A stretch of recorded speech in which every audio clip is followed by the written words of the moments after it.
Okay, I'm Saul Miller, and I'm here at Temple B'nai Shalom. It's Tuesday, March 15th, 2006, and with me today are Sarah Crocker, and we're interviewing Jerry Damson, a longtime Huntsvillian who has a long history with this congregation and his family.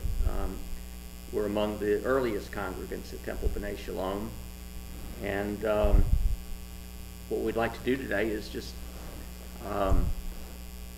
get some of your recollections about the congregation, about the congregants, and maybe about some of the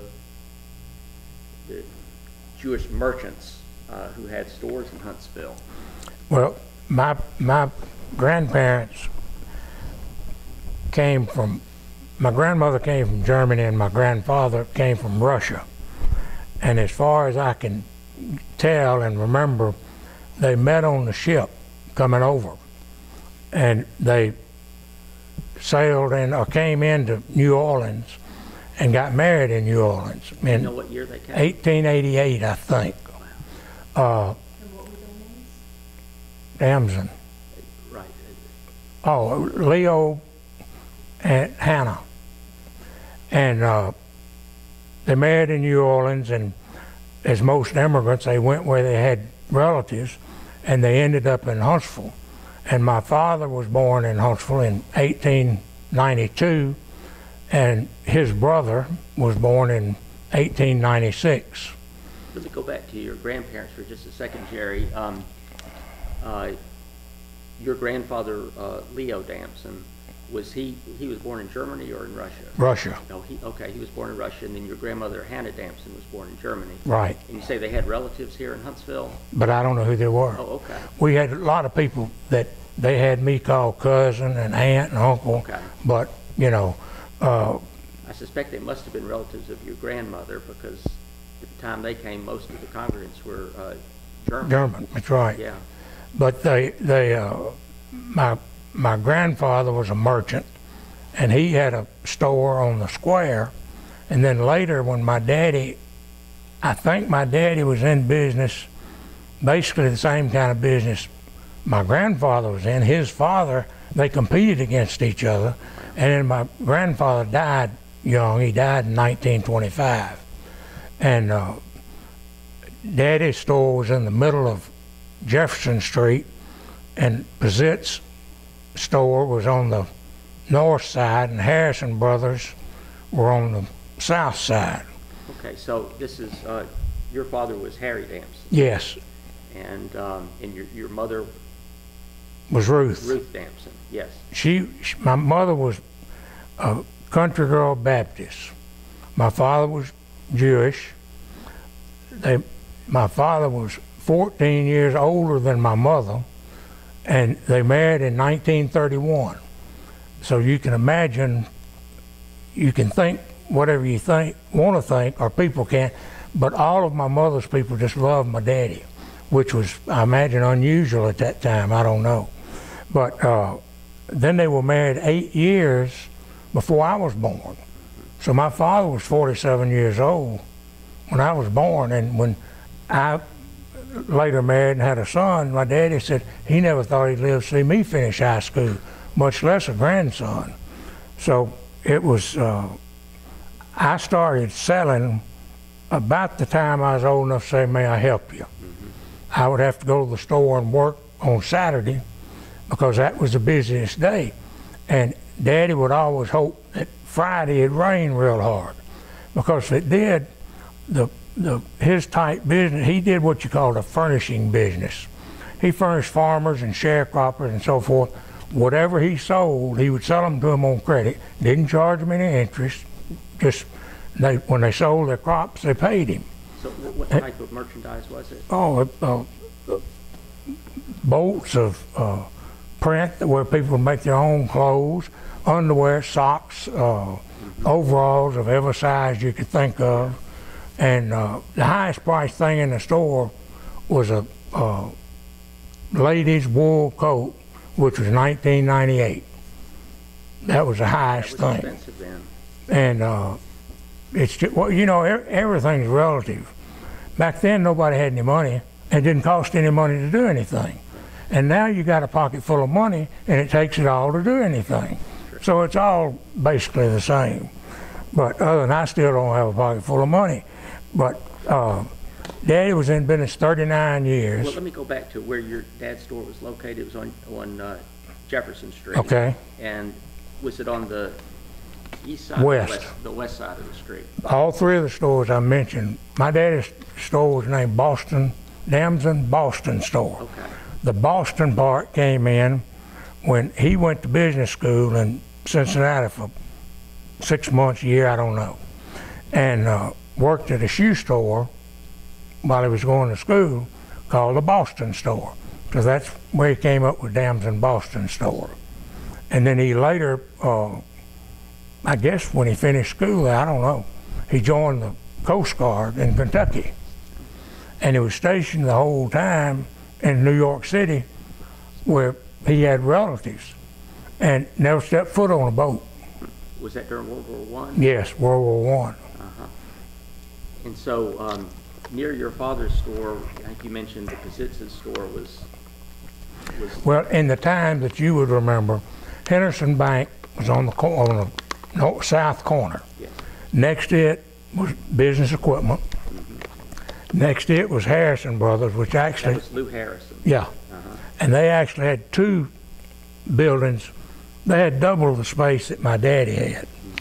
And quadruple the merchandise. Oh.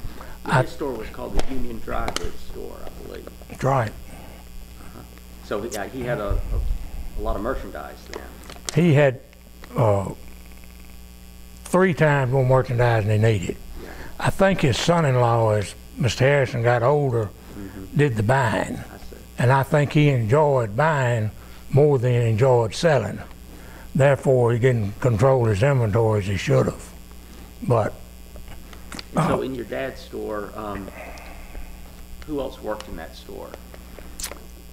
there was a lady that worked there that I have worked there for years, and I can't remember her name.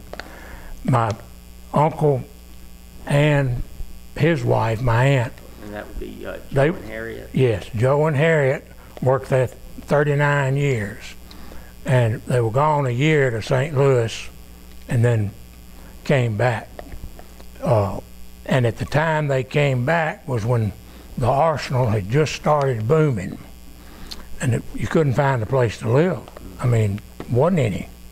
And their 2 daughters, who were older than me, lived with us for 6, 8 months, and they had a room at the old Twickenham Hotel. It's the only place you could stay. Were you living on Clinton Street? at the Yes, time? I lived in the same house on East Clinton until I married. And I was 24 when I married, and people asked me, said, "You was 24 and still living at home?" I said, "You don't understand. That was in 1961 or 2. I'd been in the used car business a year and a half, still didn't have enough money to move out, and I didn't want to leave my laundry service and home cooking. I didn't have any reason to move out." Wow. Well, what other Jewish merchants do you remember downtown? Do you remember the Foyers? No, Murray Foyer? I remember somebody named Bloom. Okay, Harry Bloom, I I think. think had a shoe store. Billy Bloom. Is that what they had, a shoe Well, I store? think that her store may have been called the Hollywood Store, Okay. and he had a shoe store, I think. Well, if it's a Bloom, I'm remembering it was a shoe store on the north side of the square. But And did you remember the Goldstein store? oh yeah, Becker's. Uh-huh. No, And at one time during Jim Folson's administrations, T.T. Terry on the square you had to buy your school books from them. But when Big Jim Folsom got in office, he and Mr. Abe Goldstein were tight, and you bought your school books from then on from Becker's, and Becker's also sold all the prisons their shoes, underwear, mattresses, whatever they needed. Yeah. But I had heard that he actually appointed Abe Goldstein a bridge inspector. Not that he knew anything about bridges, but Never heard that. I remember he was a real short man. yes. And Sandy, his son, was older, I guess 10, 12 years older than me. He served in World War II. And all he did was sit up there on a nice soft chair and read Sports Illustrated or sports magazines, or then in the afternoon he'd go either play poker or play golf. So he had a pretty good job. Yeah, yeah. And he had twin daughters that both received PhDs in psychology, I think. Yeah. I think Sandy actually played football at Huntsville High. He led Yeah. his freshman year, I think. He was a 145-pound guard, Okay. but he was mean. He was tough. So do you remember Abe Bazitz Oh, yeah, very well. and his sons? I remember Ronnie, who had had some kind of imperfection in his leg, I don't know what. Evidently it didn't hurt his brain because he became an orthopedic surgeon and moved to California. But he had a Cushman motorcycle, or motorbike, I guess you could, first one I'd ever seen. And he rode it to school, and they lived on Newman Avenue, as I remember. And then he had a older brother named Harold, who, and another older brother named Norman. Okay. Harold's gone, Norman's still alive in Huntsville. What do you remember about the Bazitz boys, other than They were considerably older than me, and I really didn't. I mean, I probably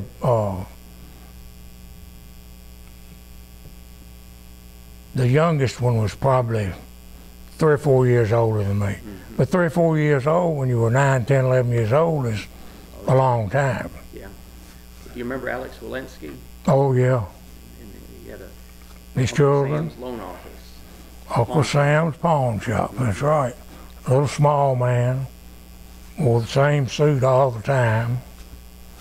Do you remember his children? Very well. Were they about the same age as you, the Diane? No, the oldest one was older than me, and the other two were younger. Okay. Okay. What about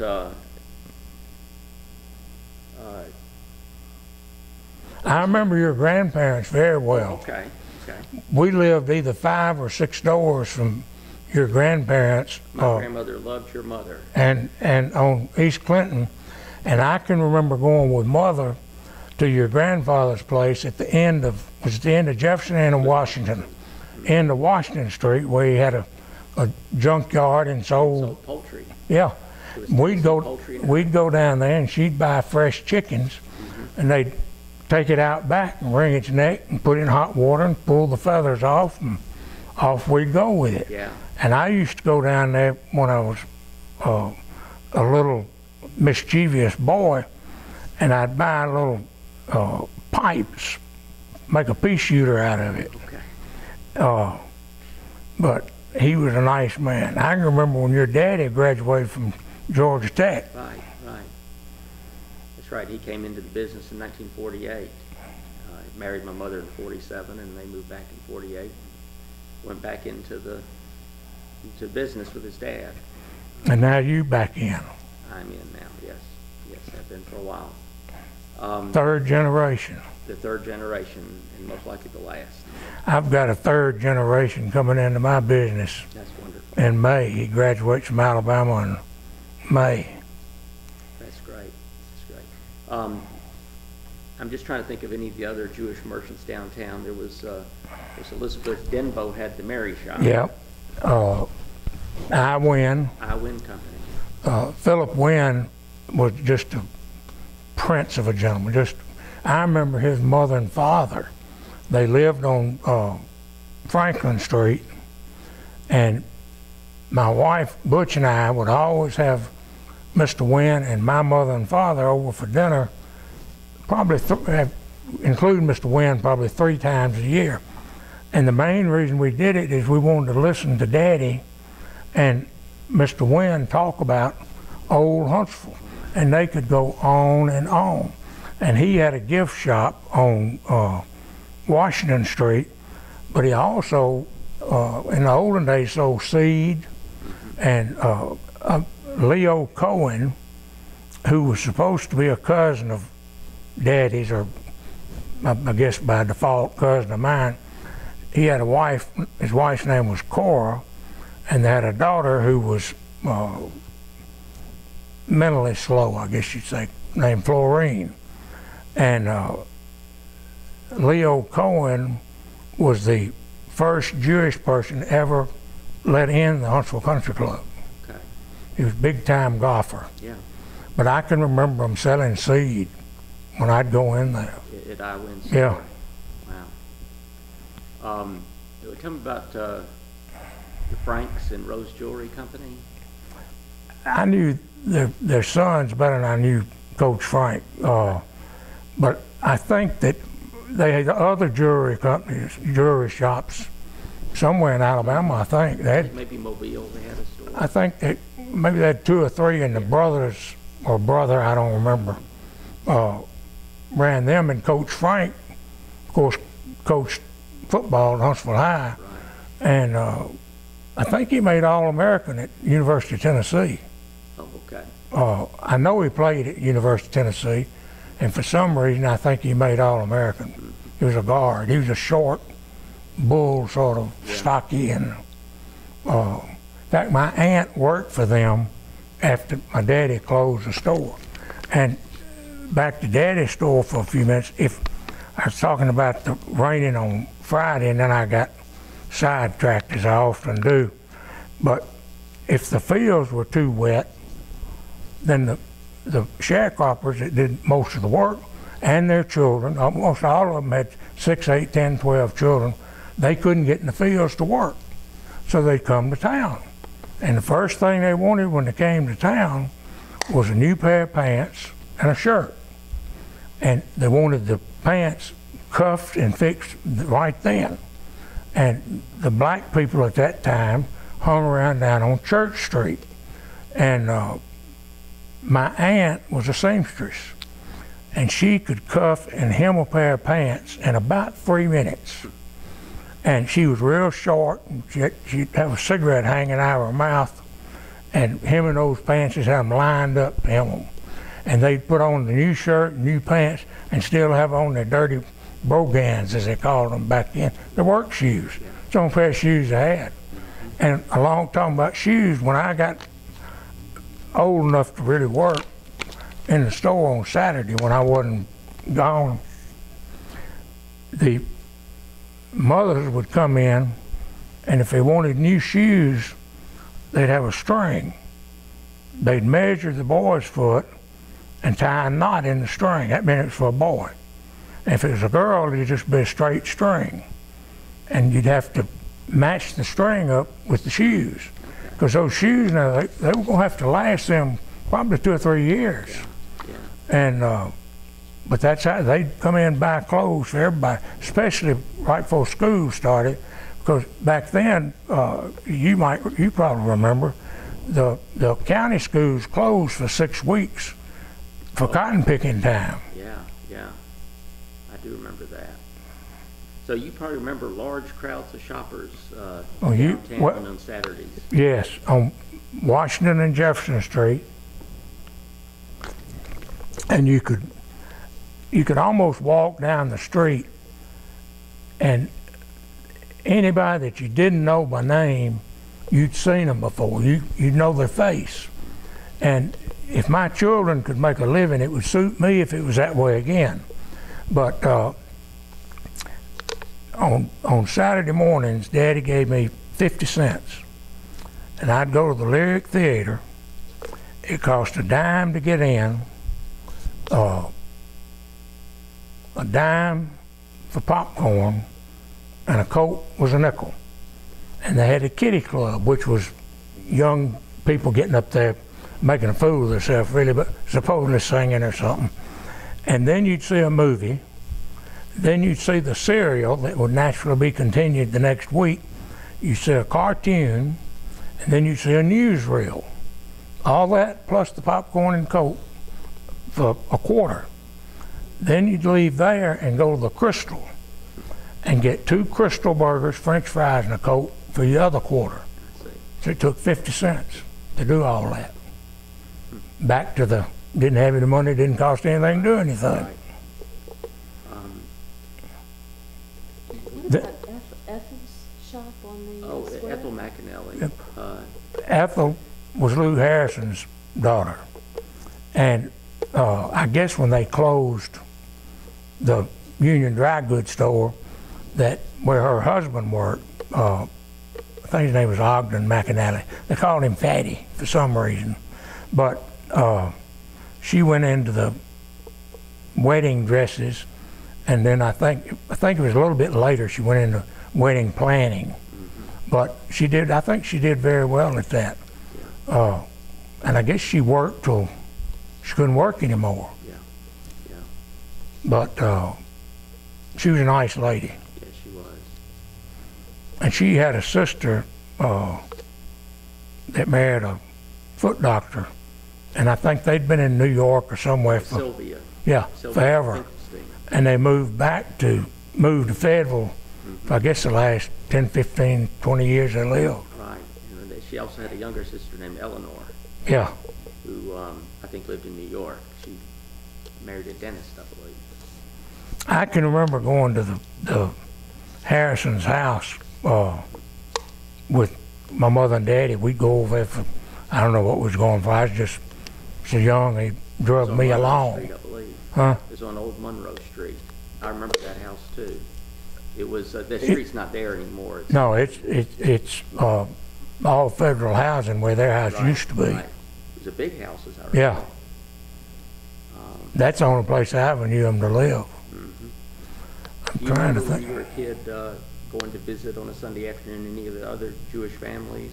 Oh yeah, we used to go to Leo and Francis Schiffman's house, and they were supposedly cousin Francis and cousin Leo, and Leo was sort of like me, a little outspoken, or a lot outspoken, and we quit going over there when Daddy got mad because every time we'd go on Sunday afternoon, Leo would be watching football, and Daddy thought that if you were coming to visit, and they knew you were coming to visit, he should show you the courtesy to turn the TV off, which I agree with. But Leo wasn't turning that TV off, and so Daddy quit going. What was Leo's occupation? He owned a service station.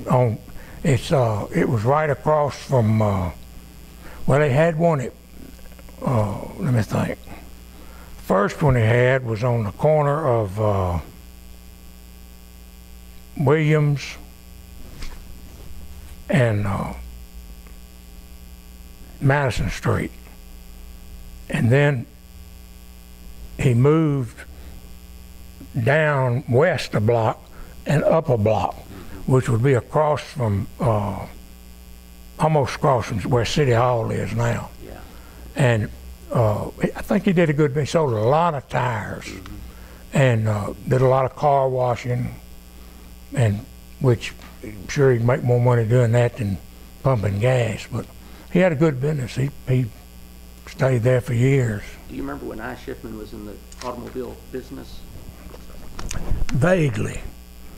No, let me rephrase it. I don't really remember when they were in it. I remember Daddy saying that the only reason that they were in it was they wanted to finance the cars when somebody bought them, that they could get more money for their money than selling the cars. I think they were Dodge dealers. Yeah, I think that's right. And I thought they were on the corner of Green and Eustis, but they weren't. They were down. Margaret Ann told me where they were, and I forgot. They were, I think they were along Franklin Street at well, the street that runs along the side of Constitution Hall Park. Williams. Well, no, it's that'd be Gate Street. Okay. The corner of Gates and Franklin, maybe. I think I've seen it. I think Margaret Ann showed me a picture. I remember seeing a picture of it too. It seemed like it was a stone building, wasn't it? I think so. I think so. And so then the Russell Erskine Hotel was a Jewish-owned business too. I think. I didn't know that. Well, I think. Oh yeah, Lawrence. Well, later. Must have been later. Goldsmiths bought it. Yeah, yeah. Margaret Ann's grandfather and father, I guess. Do you remember Margaret Ann's grandfather? Oh yeah. Lawrence Goldsmith Sr., I guess. Yeah. Sure do. Yeah. Well, the Wheels, they were in the food business. Right, wholesale grocers, weren't they? And they'd been in it since the 1800s.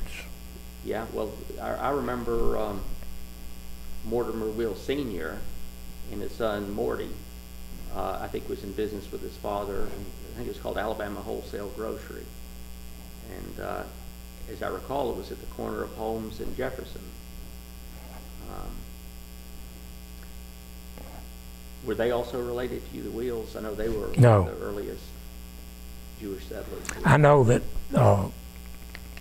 Margaret Ann told me that I asked her who the first Jewish people were that moved to Huntsville. And she said she really didn't know. There were 4 or 5 families, or maybe 8 or 10 families that would come here and stay a few months or a few years and then be gone. And I forgot who she told me was the first Jewish family to come and stay. Do you know? So but your family was related to the Schiffmans. You said Leo Schiffman was a cousin. So Supposedly. yeah, yeah. But I don't think Leo was, I don't think he was any kin to Margaret Ann's relatives that are Schiffmans. Yeah. My grandmother, Damson, her middle name was Erman, and her first cousin ended up in Chicago, and he was the largest dismantler of railroad cars in the United States. They were later in the scrap business. It was called Erman Howell Company. That's I right. didn't know that you were related to them. But they were very prominent in. He flew down here to see my daddy and uncle one time, and I would assume his plane. And I remember when I graduated from high school in 1956, he sent me a transistor radio about that big. I'd never seen a transistor radio. And it cost $50 or $60 back then, and I had a lot of money in 1956. Yeah, yeah. Wish I'd have kept it. Well, I'd like to maybe ask you some questions in a different area. Jerry, what are your earliest recollections of being here in the temple? Probably, I don't know that I can really recall coming as a little boy with Mother and Daddy, and my grandmother would have been alive.